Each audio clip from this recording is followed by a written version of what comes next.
Welcome to our podcast. And we have 1 hour of discussion on a single topic every week here on BBC NewsHour Extra. And this week, one of those topics that is always there in the background in the news, but maybe you feel that it's not something you completely understand. I hope if you listen to this over the next hour, you will have a much better grasp of one of those issues that doesn't go away. Piers Lynch, the issue being?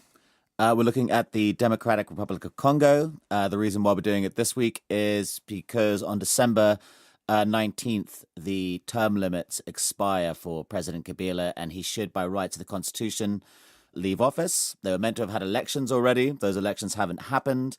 People are worried about on December 19th there might be a popular uprising of a protest around the country. One of the difficulties, we all have in trying to fix up programs like this is often getting, the government voice, because they're often reluctant to speak and don't trust Western media and so on. In this case, we do have a spokesman of President Kabila. He's an ambassador, in fact, a senior advisor more than a spokesman.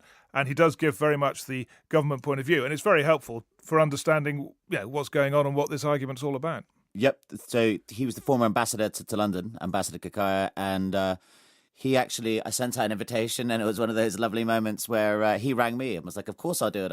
Really? I'll run to the studio in Paris. So very grateful to him. It's a key part of the story to try and understand the government's thinking, and that they are saying this is not just a piece of blind ambition by the president to hold on to power like President Kagame and Nkurunziza and Museveni in the neighboring countries. So, delighted to have him on. It's a fascinating place. I'd love to go there sometime. But yeah, here it is. If you ever hear someone using statistics to describe the Democratic Republic of Congo, you pretty much know it's not going to be good news. This is Owen Bennett-Jones, and on this week's NewsHour Extra, we're talking about the country that was Belgian Congo, then Zaire, and now the Democratic Republic of Congo, known as Dr. Congo sometimes, or DRC. And these are those numbers. 67 million people live there. It's big, 2/3 the size of Europe. It borders 9 countries. Millions have been killed in recent conflicts there, maybe 4 or 5 million dead since 1996. There are a huge number of armed groups, and 20,000 UN personnel are there, supposedly keeping the peace. And that other number, the one with a bit more promise, over $20 trillion worth of resources under the ground.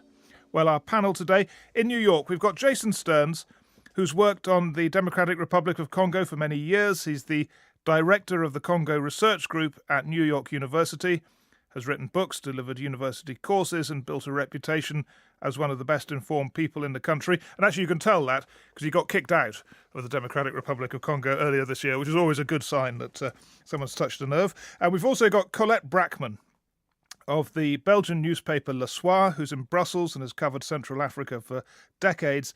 And Belgium is the former colonial power in the DRC and has a deep interest in the country still. Here in London, Michael Tshibangu, a lawyer and president of the politically unaligned Association for Democracy and Development in the Congo.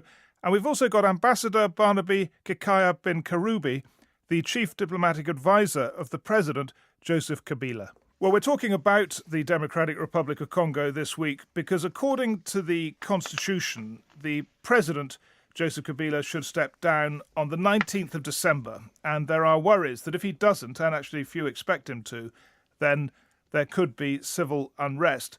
The problem is that after his 2 terms in power, he has either been unable or unwilling to organise elections for his successor. So what will the 19th of December bring is the first question we need to deal with. Let's get the view of all our panellists. Why don't we start in New York with you, Jason Stearns? What do you see ahead in the next week or two? Well, it's been difficult to predict. At the moment now, there are negotiations going on mediated by the Catholic Church between the government and the main opposition body that is called Le Rassemblement de l'Opposition. And those negotiations, if they go past the 19th of December, then there may be very little on the 19th of December. At the same time, however, there are already tracts going around in the streets. There's a very active social media campaign calling on Kabila to step down on the 19th of December, which, as you said, is the date that the Constitution initially said that he should step down on. So I think it depends on the outcome of these negotiations, and it depends on whether the opposition feels that it stands a good chance on getting enough people in the streets. If there are demonstrations, I think that there is a very high likelihood they could be bloody. The last demonstrations on the 19th of September, which are sort of precursors to the 19th of December, were cracked down on. The police and Presidential Guard opened fire on protesters and killed, at the very least, 53 people. So I think its situation is tense and relatively unpredictable. Let's bring in Ambassador Kikaya then. You work with the president. How do you see it? Well, the mistake that many people make is that there is a partial reading of Article 70. Article 70 of our Constitution says that the President of the Democratic Republic of Congo is elected for a 5-year term, renewable once, which makes it 10 years, and that's the case for President Joseph Kabila. But paragraph 2, that people purposely ignore, says that the President remains in office until the installation of the newly elected President. So that second disposition allows President Kabila to stay on until there is an elected president. So on the 19th of December, nothing will happen because the president is covered by the Constitution to stay on until we have elections, and somebody else, whomever will win those elections, the president will peacefully transfer power to them. Ambassador, I'm no constitutional lawyer, but I can see a sort of problem there, that if the president just doesn't organise elections, he's there forever. No, the president doesn't organize elections. The elections are organized by an independent body called the Commission Electorale Nationale Indépendante, which is independent. Colette Braeckman, you've just heard that little opening exchange. What's your view on where we are? Well, the CENI, Electoral Commission, was to organize the elections, but nothing has been done to be in time for this. No funding, no organization, a lot of delays. So the elections could not be organized in the right time because of the powers, not because of the Electoral Commission. There are many reasons for this delay, and not everybody in the Congo is a constitutional lawyer. The assessment and the perception of the people is that the president does not want to have the elections in the right time and has done everything that he could do to delay and to gain some more time. OK. And Michael Tshibangu here in the studio in London, what's your basic take on where we're headed for with this 19th of December crunch? Well, we've also seen something that is quite unusual that we've not seen before with other presidents, is that through our football matches, you get people, football matches have nothing to do with politics, but you actually have people during the match, rather than cheering the teams, they're actually asking Kabila to leave. So that just shows how much people want Kabila to go. In response to Kabila actually staying in power, whilst it is true that Article 70, it says when the election has taken place, Kabila will stay in power until that president is sworn in. They actually can make this clear that election happens before that. They haven't happened. That's because the constitution has been violated. We have Article 73, which gave the time frame for the election to take place, and that has not been respected. And this is why we're in a situation that wasn't foreseen by the constitution. No, that's right. We are in a difficult place because there haven't been elections, and where does that leave us? So, Jason Stearns, can you just answer this point, and then I'll come back to the ambassador. We've heard the argument that it's the Electoral Commission that has failed here. And then the counter-argument that, no, it's the president who wanted the delay in the elections. How do you read that issue? Well, just to address briefly the issue of the delay and the 19th of December, I think this is largely a political issue and not a legal issue. Unfortunately, in the Congo, the institutions are still very young. This issue was brought up at the Constitutional Court for interpretation, and they did make a verdict in favor of what Ambassador Kikaya just said, allowing Kabila to stay in power indefinitely until elections are held. Unfortunately, the Constitutional Court is perceived by many to be biased, and we conducted a national public opinion poll on this very issue, asking people what they thought, about the Constitutional Court, but also about what should happen on 19th of December, and 80% of the population said that Kabila should step down on the 19th of December, and a similar number said that they felt that the verdict of the Constitutional Court was not correct. So there's a legitimacy problem in addition to a legal problem here. Now, in terms of the delays, I think in general, all of the institutions, and this is again the problem of this young democracy of the Congo, many of the institutions that are key in organizing elections are perceived as politically biased, so not independent, as Ambassador Kikaya says. So in theory, the election commission, CENI, is supposed to be half of its members are supposed to be from the opposition and half from the majorité présidentielle, so the ruling coalition. And the head of the CENI, the electoral body, is supposed to be led by civil society. In practice, none of the members that are appointed on the CENI by the opposition are actually recognized by the opposition anymore. So in general, the CENI is not perceived to be this independent body that in theory it should be. And when I spoke with Gone Nanga about the delays in the electoral process, he said that the problem wasn't him, that he hadn't received the money to organize the elections, and so that money should have come from the prime ministry. So hang on, you're saying the Electoral Commission said their problem was a lack of money from the government? Correct. So Ambassador Kikaya, I mean, there's lots there. How would you respond to those points, and particularly that last one, that, the Electoral Commission doesn't feel it could have arranged these elections because it didn't have any money to do it? Well, right now, electoral process is in full swing. They have already started registering voters. But I would like to respond quickly to the issue that we were discussing earlier. Article 70, of course, the president's elected mandate was for 5 years. It ends on December 19th. But the office of president, in French we say, reste en fonction. We cannot create a vacuum at the head of the country. And the Constitution itself says that whenever two citizens don't agree on an article of the Constitution, the Constitutional Court comes and mediates. And that has been done. Now, whether Mr. Stearns thinks, or many people, his poll reveals that people don't trust the Constitutional Court, well, I think it's a perception. I like the fact that Mr. Stearns says that the institutions are still young, but they have decided. Okay, tell you what I'm going to do here, Ambassador, because it's great to have you here and to get your perspective on this. So I think with all the expertise we've got around the microphones, as it were, why don't I let our contributors put a question to you, and then we'll go to some tape we've got of an American envoy talking about all of this. So why don't we start with you, Colette Braeckman? Well, if he really believes of the legitimacy of the assessment of the Constitutional Court, because nobody in the population, we are talking with many people, nobody believes that people say this is a trick just to stay longer in power. This is just a trick and an argument. So who believes that? I think many people do believe. It depends on who you're talking to. There are many people who will oppose, the same way as there are many people who would agree that what the Constitutional Court said, that's what must be done. Okay. And in the dialogue, we have agreed that on the 29th of April 2018, we will have a newly elected president in the Congo. But that's 18 months from now. 18 months. What's 18 months in the life of a nation? You have seen that the ambassador has not answered the question as to why the CENI didn't give money. He speaks that problem is now. Why the Electoral Commission didn't get the money? Yeah, that is why people think that it was actually delayed. They've done it deliberately. Because that's your question. Why didn't the Electoral Commission get the money?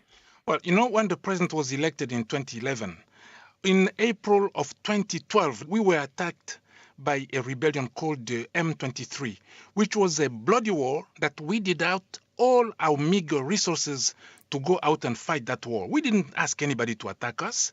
At that time, there was no way we could think of anything else, because at the same time, we have to think about education, we have to think about health. There are so many things. But as soon as that war ended, the president called the government to start investing in the election. And that's when we thought that we can kill two birds with one stone. Why don't we do the census at the same time as we'll be doing the registration of voters? And that's what Mr. Tshibangu referred to as a delaying tactics. That's how it was interpreted in the Congo. And actually the government abandoned that. But all these actions have actually delayed the elections. Had we started then, we wouldn't be talking about April 2018. We'd be probably talking about, November 2016. But every time the president wants to do something towards the elections, we are faced with very strong opposition from the opposition politicians in the Congo. Ambassador, can you guarantee us that President Kabila come April 2018 or whenever elections are held will not run for a third term and will not try to change the constitution in order to run for a third term? If anybody read his last address to the nation, the president says that the constitution will be respected in all its dispositions. The constitution doesn't foresee a third term. How will the president be a candidate? By what magic? There are people who want him to go public and say, me, Joseph Kabila, I will not run for a third term.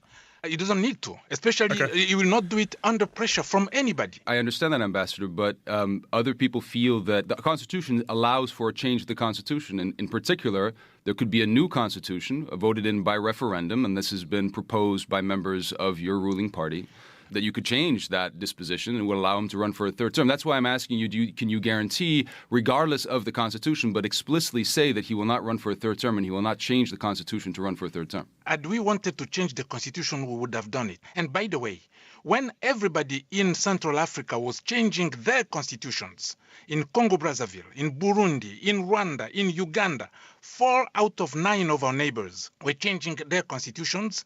Some people in our camp went to see the president and told him, Mr. President, now is the time, let's do it. Joseph Kabila stood up and said, no, we will not change a constitution that I signed, that went through a referendum. That will not happen, especially when I'm president of the Congo. I want to remember that you already changed the constitution before the previous elections in 2011, when presidential elections were with 2 terms, and you changed it but for only a 1-term election. This is one thing. And the second point that the ambassador did not mention is the problem of funding of the Electoral Commission. It was also because the foreign partners, the EU, the UN, did not accept to give the money because they asked a proper calendar with timetable of the elections that they never received. How can you say that, Colette? You know very well that there were 2 electoral calendars. One which was partial to finish all the leftovers elections of 2006 and 2011. That was rejected by everybody, the opposition, including the international community, that wanted an inclusive calendar that included all elections. That one was published, and that calendar was rejected. But let me address the issue of funding. Our own money, it's only $4 billion. And look at the numbers that are required to organize an election. It's quite a big toll on the government budget, and that's the problem that we are facing. Thank you, Ambassador. Michael, quick point back, and then I'm going to go on to the American envoy. Whilst the ambassador speaks of the M23 war, what he doesn't mention that is that war ended in 2013, so it's been a while. And also in the budget of the government, there is a part allocated for the election, and the Electoral Commission was very clear that the money that they were supposed to receive, they did not receive it. Okay. And that remains the bottom line. The government has failed to fund the CNE. As you might expect, the United States is keeping a close eye on this situation, and the US Special Envoy to the Great Lakes is Tom Perriello, and he was in Kinshasa earlier this week talking to President Kabila and others. And I asked him what he thinks will happen on December the 19th. I think one of the things that concerns the international community a great deal is that no one is quite sure what is going to happen. It introduces a great deal of uncertainty across the country. We saw on September 19th and 20th, which was the previous constitutional deadline for the calling of elections, a great many deaths that the UN has put primarily at the foot of the security services of the government. So we've been pushing heavily for a last-minute negotiation under the auspices of the Catholic bishops, and we think that's still possible, and it's worth it to give it every chance to succeed because of what might happen on the 19th. Is it the view of the United States government that President Kabila should step down on the 19th when his mandate ends? You know, our guidepost has been the Congolese constitution, and we think whatever solution is reached should be as close as possible to both the spirit and the letter of the Congolese constitution. In the views of most people, this was not a situation that was clearly envisioned in the Constitution, one in which the government simply prevented elections from happening, and different people have different theories about what the constitutional response to that should be. So given that that ambiguity is there, and given that this would be the first peaceful democratic transition of power in the history of this long-suffering but very promising country, we think that obviously it would be the best solution if there could be agreement among not just the government majority, the president's majority in the opposition, but also civil society. Because all around him, leaders are seeking extra terms, Burundi, Rwanda. Each country has its own dynamics, and what we've tried to do is take our guidance from the Congolese constitution and not try to impose one standard on every country. And the Congolese constitution is absolutely clear about 2 presidential term limits, and that is in fact unamendable in the Congolese constitution. So it's clear constitutionally, it's clear in terms of popular support that there's a desire to move to elections. And the strategy that the government has pursued of essentially just delaying elections to extend a stay in power is highly dangerous because it's based simply on uncertainty. Other leaders who we have criticized for changing term limits have had a plan of some kind, either a constitutional referendum or reinterpretation in a constitutional court. But in this case, it's simply been a strategy of delays, and that exacerbates also what's an underlying growing economic crisis in the DRC, where we're starting to see inflation and other concerns take effect. We hear both from the development community and the private sector that they're unlikely to be moving in with investments until after this political crisis is solved. We have about a week here, really, for the Catholic bishops' process to proceed, and we want to see that through. But unfortunately, we have seen examples in the region that have not gone well. President Nkurunziza in Burundi next door made a decision to break the Arusha Accords in his constitution to pursue a third mandate. And despite the fact that he was quite honestly far more popular in his country, even then it's something that has really wrecked the country, wrecked the economy, seen over 300,000 refugees flee the country. And that was Tom Perriello, who is the US Special Envoy to the Great Lakes. I just want to pick up on his broader point about term limits and ask you all how important you think they are. I mean, Colette Braeckman, I could put it to you that many countries in Europe don't have term limits, and yet they're quite willing to go and lecture African countries about how vital they are. There is a double standard there, isn't there? Yes, that is true. Many people in Africa, governments in Africa, they feel that there is too much international pressure on them. But the fact is that in the Congo, the population itself believes that this glissement, as they call it, the sliding, it is just a trick to allow President Kabila to stay longer in power.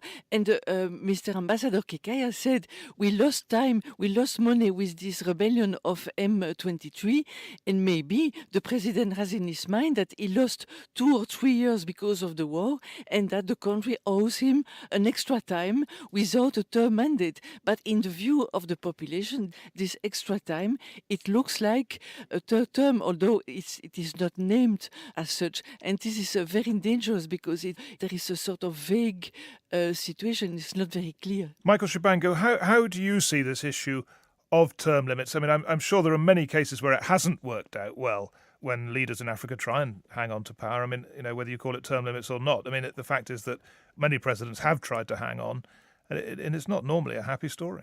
No, it's not normally a happy story. We saw what happened in Burkina Faso when Blaise Compaoré tried to change the constitution and people took onto the street and he actually lost power that way. And also, if you look at the history of Congo, why do we have a term limit? It's because we have a bloody history. We had a dictator for about 32 years who was controlling everything, and we do not want to have another dictator. So we have that in our constitution because of our history. In a sense, maybe I'm wrong to concentrate on that phrase then, term limits, because what we've heard from the ambassador is that this isn't a third term. It's an unusual situation, and there is a constitutional argument for doing what he's doing.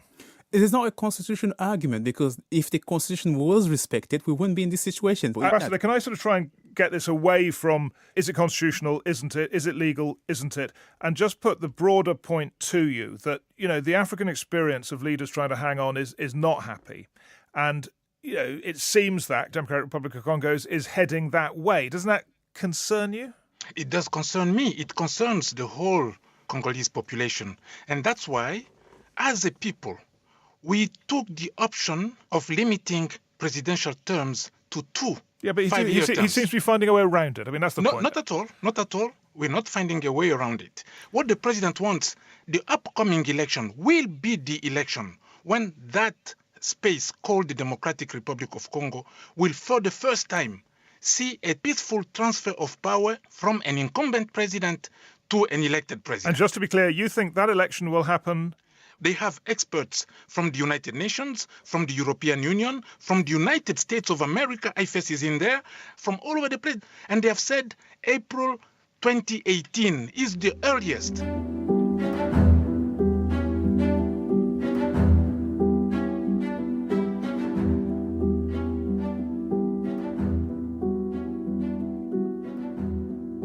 You're listening to NewsHour Extra from the BBC World Service with Owen Bennett-Jones, and this week it's the Democratic Republic of Congo, and we're joined by 2 leading experts on the country, Jason Stearns and Colette Braeckman. They are in New York and Brussels, respectively. We've got Michael Tshibangu from the Association for Democracy and Development in the country, and Ambassador Kikaya, full name Ambassador Barnaby Kikaya bin Karubi, who is the President's Chief Diplomatic Advisor. I just want to bring in an interview now with the Catholic Church because, you might think with 20,000 UN personnel in the country there would be no shortage of mediators, but in fact it's fallen to the Church to try and get the politicians talking to each other. They are doing that. And Abbot Andre Masinganda is in Kinshasa. He's second in command of the Catholic Bishops' Conference, which is getting everyone around the table. And those talks are on right now in this lead up to the 19th of December. So I asked him how they're going. Aujourd'hui, le 8 décembre,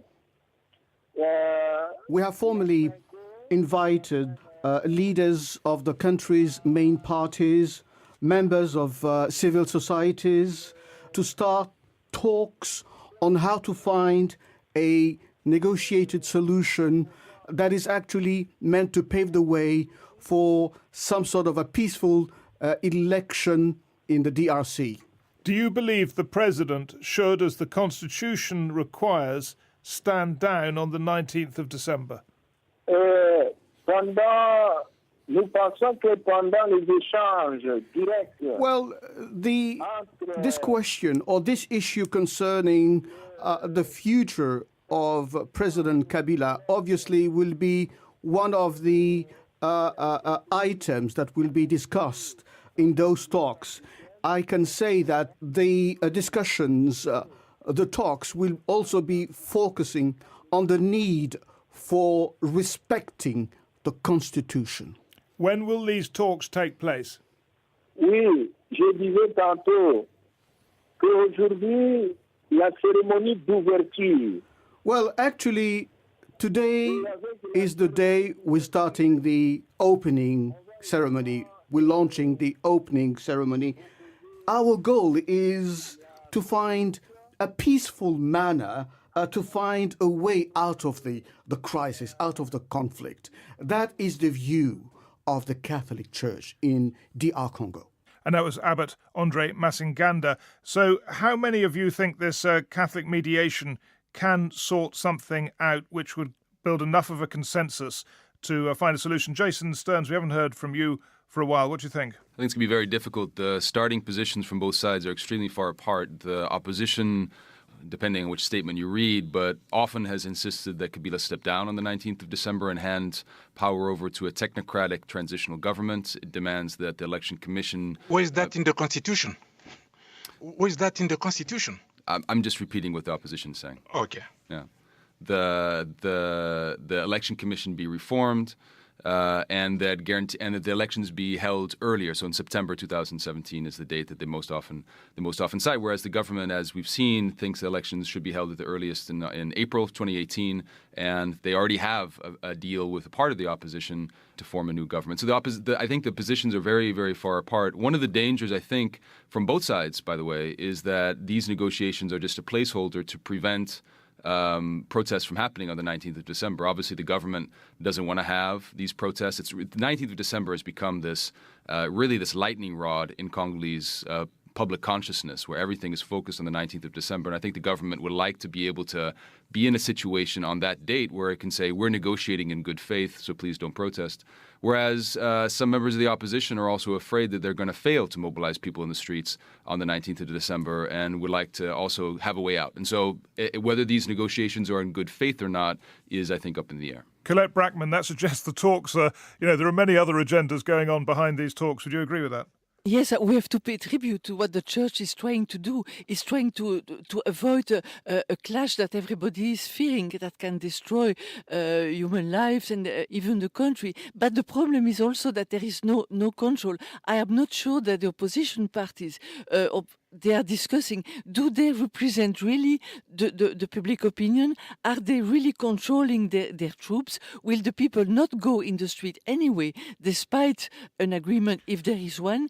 And is the government absolutely sure they can control their troops, police, army? They can control them, but are they sure they will know elements who will go further? So the clash, an agreement can avoid the clash, but it's not totally sure. Yeah, now, Michael Tshibangu, I know that's a point that you have made, that you've got to look beyond the opposition leadership and see what people in the Democratic Republic of Congo are thinking and what they might do. How I know you keep a close eye on social media and these things. How do you read it? Absolutely. You can already see that the opposition leader, those who are actually negotiating today, are increasing pressure. People actually see that as a form of treason. They say they are going to help Kabila to stay, and they are quite angry at that because there's that desire to see Kabila leave on the 19th. And as Colette has just mentioned here, it is not clear how much the negotiation can actually prevent the people from doing that, because, as I said earlier on, we've actually seen people in football matches asking for Kabila to go. This is something that in the history of Congo, we've not seen before. It shows how much they want him to leave, and they want him to leave on the 19th of December. So whilst it is true that the negotiation will, if successful, will reduce in some way the tension, but whether it will stop it completely is another story. Ambassador Kikaya, do you see this shift in public opinion, or do you think it's, because we're hearing a lot of people who know a lot about the country saying they see it. Do you see it? Well, I see. First of all, I believe that the Catholic Church can make the difference, because previously, remember, the first big conference was the Conférence Nationale Souveraine. Politicians tried to lead that. They all failed, up until they called on the Catholic Church, and the Archbishop Monsengo, today Cardinal Monsengo, came to lead that gathering until we finished it and had a prime minister.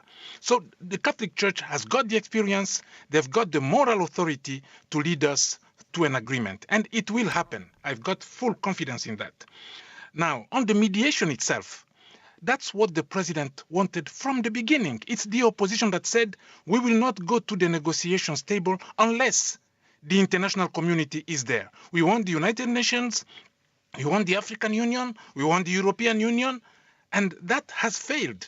And they themselves have been rejecting, actually, the mediation by the international community. Now we're back to square one in a dialogue by Congolese, for Congolese, just among ourselves. And I have full confidence that now that we are talking to ourselves through the Catholic Church, which has the moral authority, we are going to reach an agreement. Let's move this away from the 19th of December to some broader issues that we hoped we could discuss. And one of them is the role of outside powers in destabilizing the Democratic Republic of Congo. And the issue I wanted to get to the heart of is, to what extent is, because the country clearly is monumentally badly governed and, in a state of civil conflict for years, in which millions have died, and, many Congolese people have very, very bad experience of politics. So what is the reason for that? Is it foreign powers, or is it the failures of Congolese leadership and Congolese politicians and warlords and so on themselves? Why don't I go to you first, Colette Braeckman? Can you give us a view on that balance between outsiders and insiders, if you like? Well, at the end of the regime of Mobutu, it was very weak. Congo, Zaire at that time was very weak. And so foreign power, namely Uganda and Rwanda, they take the opportunity to attack Congo. So Congo was under aggression because of the weakness of the regime. Mobutu was dying, then it was a regime change. And so the foreign powers have been hostile to Congo. So you cannot blame only the weakness of the Congolese regime.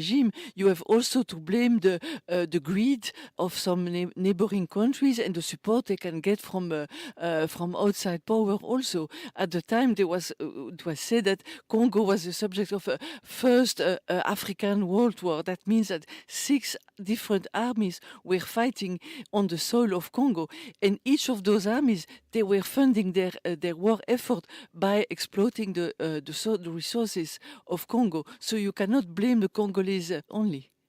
Michael Tshibangu. Well, I say that the Congolese have a bigger role to play and as much responsible for what is happening to the country, because I believe that with national cohesion, foreign interference will not be that easy.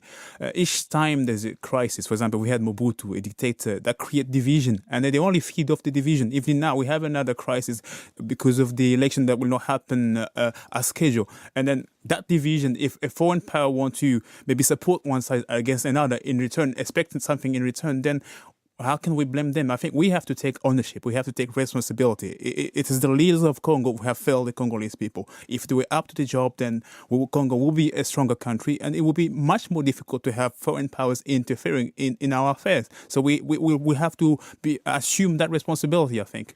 Ambassador Kikaya, I mean, it is often said that countries with huge resources, such as Democratic Republic of Congo are paradoxically cursed by those resources. Is that how you say it? No, not at all. I don't believe in the curse theory. I would echo what Colette has just said. Of course, the country is weak, but we must look at where we come from, really. When the president took over in 2001, there were 6 foreign armies in there, and the president managed to get them all out and to reach where we are at today. We have a macroeconomic setup which is in place. We have mastered the inflation. We have a growth rate that reached at 1.9%, one of the best in Africa. So I think President Kabila needs to be commended for that. Let me put that to Jason Stearns. That is part of the story, isn't it? The economic growth and, compared to where it was, less foreign interference. I think absolutely, especially in the first term of President Kabila from 2001 onwards. Initially, his government was very popular for unifying the country, as Ambassador Kikaya said. The economic growth, the country's GDP has quadrupled in recent years. It is the largest copper producer in Africa. The income per capita has gone up enormously. However, almost all of this is due to growth in the extractive sector, in copper and cobalt in particular. The broad population has not benefited from much of this, and actually the Gini coefficient, the measure of inequality in the country, has gone up considerably. So there's a big problem in terms of distribution of wealth in this. But just to come to your question with regards to the outsiders versus the responsibility of Congolese themselves, there is a persistent belief by many Congolese that future or the fate of their country is dictated by outsiders. And as Colette pointed out, unfortunately, its history is a long history of outside intervention and the humiliation of the Congolese by outsiders since Belgian colonization. And that belief is played out at the moment by by lobbyists that have been hired by both the Congolese government as well as a leading opposition contender, Moise Katumbi, who have been hired to lobby the U.S. government here in the United States. Several $1 million together by both sides have been spent on lobbying the U.S. government because of this belief that the U.S. government at the end of the day will at least influence the outcome of this process. But I'm much more on the side of what Michael Tshibangu just mentioned. I think at the end of the day, I think we're in a process of transformation where we see Congolese much more looking to their own leaders and the weakness of their own state. And indeed, when we carried out this national public opinion poll and we asked people this question, in places in the eastern Congo where people have been the most opposed and antagonistic towards their neighbors for having invaded them, when we asked them what they believe the problem was today, who is responsible for their suffering and for the conflict, they did not point at foreigners or outsiders. They pointed largely at the Congolese state. Let's look at the issue of minerals, because obviously it is vital to any discussion of the Democratic Republic of Congo. These amazing resources the country's got, and this story goes back a long time. When the automobile industry began to boom, a century ago, there was this huge demand for rubber, and these vast plantations were created and cruelly run to meet that global demand. And then there was uranium for nuclear development, and today it goes on. Congo's wealth drives an indispensable aspect of modern life.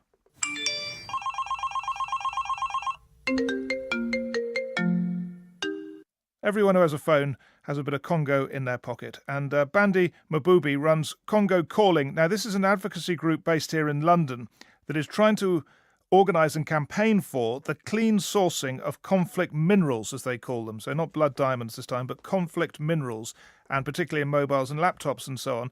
And there is an acronym used to describe Congo's natural resources in this area, 3TG. And I asked him to spell it out for me. 3TG, it's basically 4 minerals. T stands for tantalum, tin and the other one is tungsten. Now, with the tantalum, it's really important because that's what carries out electricity in your mobile phone. With the tungsten, it's the one that is often used to help your mobile phone vibrate. And the tin is the one that is often used for solder for smartphones. The G stands for gold because, a lot of people don't know that gold also goes into your electronics. And that's really important, for circuits. I see. So 3TG, all the things, tin, tantalum, tungsten and gold, they all end up in a phone. They do end up in the phone. They do end up in your computer, and Congo has it in abundance. And is it your general analysis that Congo, far from benefiting from these wonderful natural resources, has suffered as foreign powers for over a century have basically raided the place and created chaos so as to get their hands on these materials? Unfortunately, Congolese citizens have not often benefited from these natural resources. Whenever there has been a technology advancement in the world, often that technology advancement has been linked to the Congo in one way or another. And nowadays, it has to do with coltan, from which tantalum is extracted. Armed groups tend to control a big chunk of the market. And again, local people, especially in the eastern part of the Congo, in the Kivus, they're not benefiting from it, but, armed groups are benefiting from it. Is there actually an interest in maintaining the chaos because it makes access to these minerals easier and cheaper? For criminal networks, yes, there is an interest to maintain the chaos in the Congo.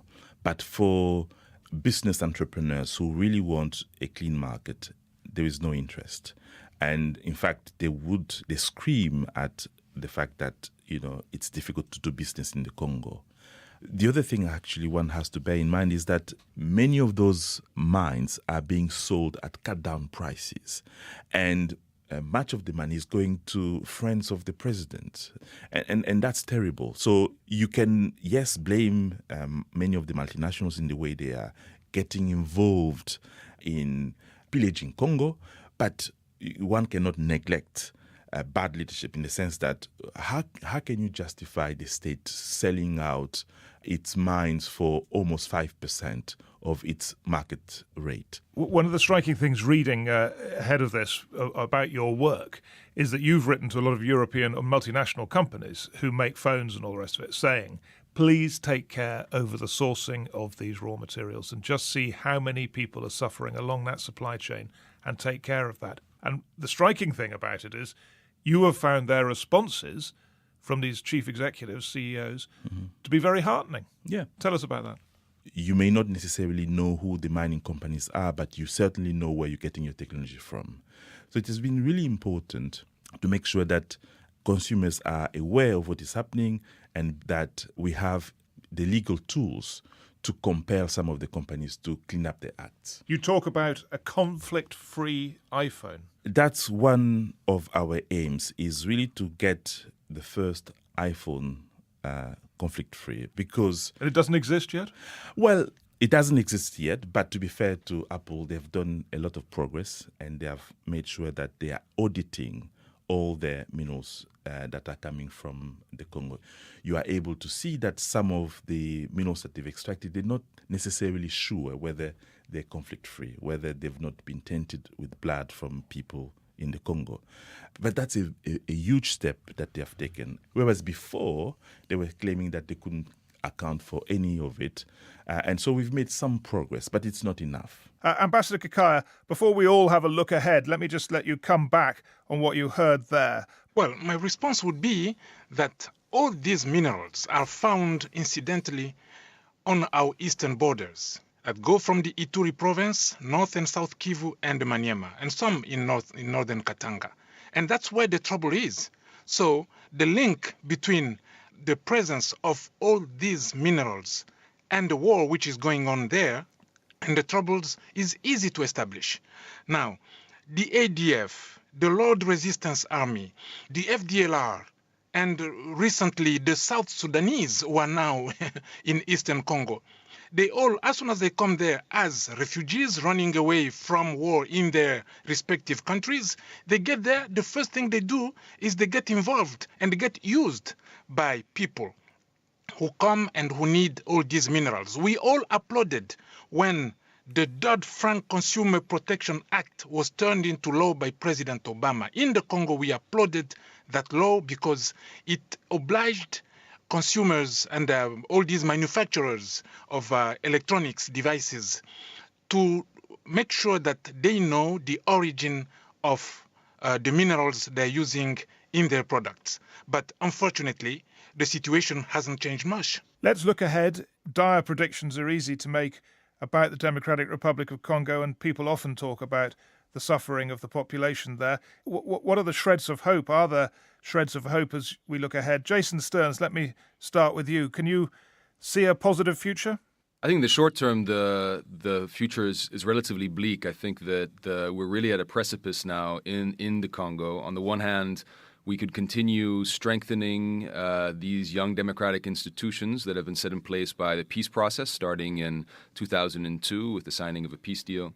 That would be extreme positive. And so I take heart when Ambassador Kikaya says that President will hand over to somebody who is democratically elected, hopefully at the latest in April of 2018. If that is the case, then the path, this Congolese democracy that's extremely vibrant, can be saved, and I think the future could be good. But at the moment, it's very difficult to see a way where one can reconcile the ambitions of the ruling class with the ambitions of the opposition. And I think that's really that gives us a lot of food for thought and unfortunately food for pessimism. Broadly speaking, if you look at the Congolese population, however, it's an extremely dynamic, vibrant population in all sectors. And so while there are many, many challenges on the horizon, in, for example, this recent public opinion poll that we took, we found people extremely engaged in the democratic process, extremely beholden and attached to their own constitution, extremely well informed about what's going on in their own country, and dedicated to make it better. So that for me was the biggest hope I could see. The people, basically. Absolutely. Yeah. Michael Tshibangu. Well, the situation in Congo, it's not difficult to solve. It's just a question of political will. They are negotiating now. They have to look back at their history. The people have suffered enough. It comes a time when they have to put the people first and say, look, we're going to forget about our own personal ambition and what we want and focus on what the people want and actually find a deal that would prevent chaos. We heard the ambassador saying that President Kabila does not want to change the constitution and he doesn't want a third term. So if that's the case, then they should make it clear in the agreement that they will stick to it. It is not going to change the constitution, and that will likely make it easier to find an agreement. What we found is that in the previous dialogue, for example, the one that concluded on 18th of October, there wasn't such guarantees, and people want to see that guarantees that if he's allowed to stay, because he shouldn't be allowed to stay, but if he were to be allowed to stay, then it should be firm and clear that he's not going to use that time to change the constitution again and run for another term. Yeah, Ambassador Kikaya, I don't think you're at the negotiating table, but you must have a view on this. Do you think it would help if the sort of things you've been saying, there will be no third term, he will go, he doesn't want to hang on forever, if those things were in writing and the population could see them? Well, from the beginning of this negotiation process, that's what we said. There is no taboo subject. Bring everything to the negotiations table because we have a political impasse that we need to solve. And now we're getting there. That's why I said I believe that the Catholic bishops will take us to that point whereby we have an all-inclusive agreement that everybody will manage the country together with the opposition up until we have an elected president. I have to say, as someone who, is coming to this fairly fresh in the sort of detail we're discussing it sounds most implausible that in the next 11 days, the gaps we've been hearing about can be bridged by the bishops. It just doesn't sound at all realistic. We've been negotiating, by the way, with Tshisekedi for the past year and a half. So it's not new. I mean, we've been negotiating with them before even we had the negotiations at the Cité de l'Union Africaine. So it's just a matter of putting things in order, that's all. Because the agreement that we reached at the Cité de l'Union Africaine and the agreement that we reached with the UDPS, which is the main party in the Rassemblement, are similar. So I don't see any problems. Okay, no problems. Yeah. Colette Braeckman. Yes, I think that there is still a gap in the perception. There is we have to convince the people of the good faith of the government, which is not the case for the moment. And I think that very clear is that the public opinion is very politically aware, is very demanding, and there is a gap between the leaders, even the opposition leaders, the people who are in the government, the majority, and the public opinion, who is much more demanding. And this is something very positive for Congo, that people are politically aware, they believe in the unity of their country, they aspire to real democracy, and you don't have to cheat them. If to cheat them, the consequence can be huge, because the country could fall apart again. And this crisis we are facing now could have been avoided by respecting the delays and respecting the terms what had been said. So it's totally useless, but now you have to go through it and taking care of the population. And why does the population ask so much democracy? Because they feel that the distribution is bad. There are resources, then we go back to the resources. There are huge resources and huge progress in the exploitation of those resources. But where is the distribution? Where is the poverty of the people is still there? And the people, if they want change, this is because they also expect and hope, rightfully, a better distribution of the wealth of their country. Thank you all very much. Thank you, Jason Stearns, Colette Braeckman, Michael Tshibangu, and Ambassador Barnaby Kikaya bin Karubi.